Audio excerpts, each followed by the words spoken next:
ప్రపంచంలో ఏదైనా మంచి జరిగితే ఏమో కానీ ఏదైనా తేడా జరిగింది అంటే దాని వెనుక అమెరికా హస్తం ఖచ్చితంగా ఉంటుంది. ఇప్పుడు పసిడి ధర పరుగు వెనుక కూడా అగ్రరాజ్యం హస్తం కనిపిస్తోంది. కానీ ఈ ధరల పెరుగుదలతో లాభపడింది ఏదైనా ఉందా అంటే ఈ దేశమే. ఒకరోజు గోల్డ్ ర్యాలీతో సరికొత్త రికార్డులను క్రియేట్ చేసింది. అంతేకాదు తన గోల్డ్ వాల్యుయేషన్ను ఏకంగా $1 ట్రిలియన్ దాటింది. ఇంతకీ ఇదంతా ఎలా సాధ్యమైంది? ఈ గోల్డ్ ర్యాలీకి డొనాల్డ్ ట్రంప్ తన వంతుగా చేసిన సహాయం ఏంటి? ఈ గోల్డ్ ఇంపోర్ట్స్ విషయంలో భారత్ అనుసరించాల్సిన వ్యూహం ఏంటి?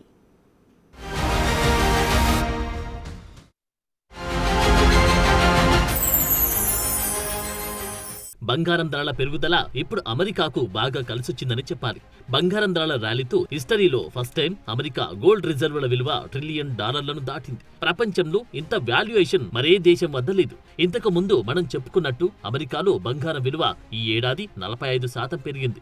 అందుకే ఈ విలువ $1 ట్రిలియన్ దాటింది. 1973లో అమెరికా కాంగ్రెస్ ఔన్స్ బంగారం ధరను $40గా ప్రకటించింది. ఆ సమయంలో అమెరికాలోని బంగారం రిజర్వ్ విలువ కేవలం $11 బిలియన్. ఇప్పుడు $1 ట్రిలియన్.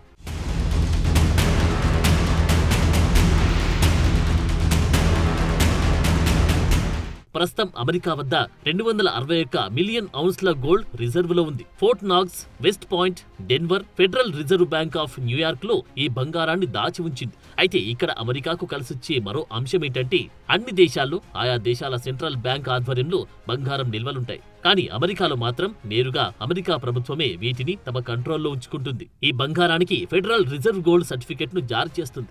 అదే సమయంలో ఈ బంగారం విలువకు సమానమైన డాలర్లను గవర్నమెంట్ కు అందిస్తోంది. అమెరికా వద్ద 8,133 టన్నుల గోల్డ్ రిజర్వులో ఉంది. ప్రపంచంలో ఈ స్థాయిలో బంగారం నిల్వలున్న దేశం మరొకటి లేదు. అందుకే బంగారం విషయంలో అగ్రరాజ్యం కీ రోల్ ప్లే చేస్తుంది.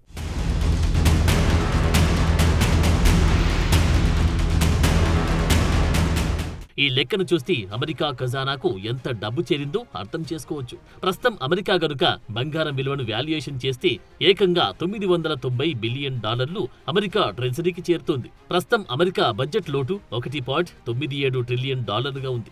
ఇదే జరిగితే ఒకే రోజులో సగానికంటే ఎక్కువ కవర్ అయిపోతుందన్నమాట.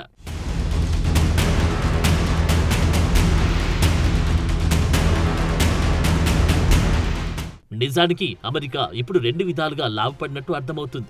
ఒకటి, యుఎస్ ఫెడరల్ రిజర్వ్ వడ్డీ రేట్లను తగ్గించింది. 25 బేసిస్ పాయింట్ల మేరకు తగ్గించింది. అంతేకాదు ఇదే ఏడాదిలో మరో 2 సార్లు వడ్డీ రేట్లను తగ్గిస్తామనే సంకేతాన్ని కూడా ఇచ్చారు. దీంతో డాలర్ పుంజుకుంది. ఇది అమెరికాకు కలిసొచ్చే అంశమే.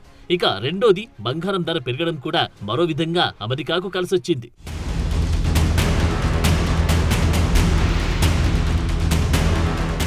సెంట్రల్ బ్యాంకులు కూడా బంగారం ధరలు పెరగడానికి ఓ కారణమయ్యాయని చెప్పాలి. ప్రతి నెల అన్ని దేశాల సెంట్రల్ బ్యాంకులు కలిపి 80 మెట్రిక్ టన్నుల బంగారాన్ని కొనుగోలు చేస్తూ వస్తున్నాయి. అంటే ప్రతి నెల అన్ని దేశాలు కలిపి $8.5 బిలియన్ ఖర్చు చేస్తున్నాయన్నమాట. వీటిలో చైనా టాప్ ప్లేస్ లో ఉంది.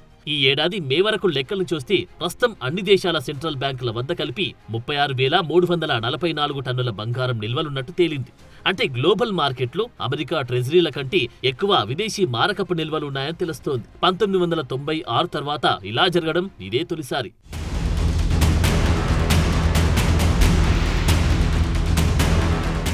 మన దేశ విషయానికి వస్తే ప్రస్తుతం ఆర్బీఐ వద్ద 876 టన్నుల బంగారం నిల్వలున్నాయి. ఇది జూన్ 2025 నాటి లెక్క.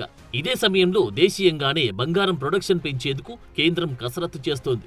ప్రస్తుతం ప్రపంచవ్యాప్తంగా చూస్తే బంగారాన్ని దిగుమతి చేసుకుంటున్న దేశాల్లో మనమే ముందు వరుసలో ఉన్నాం.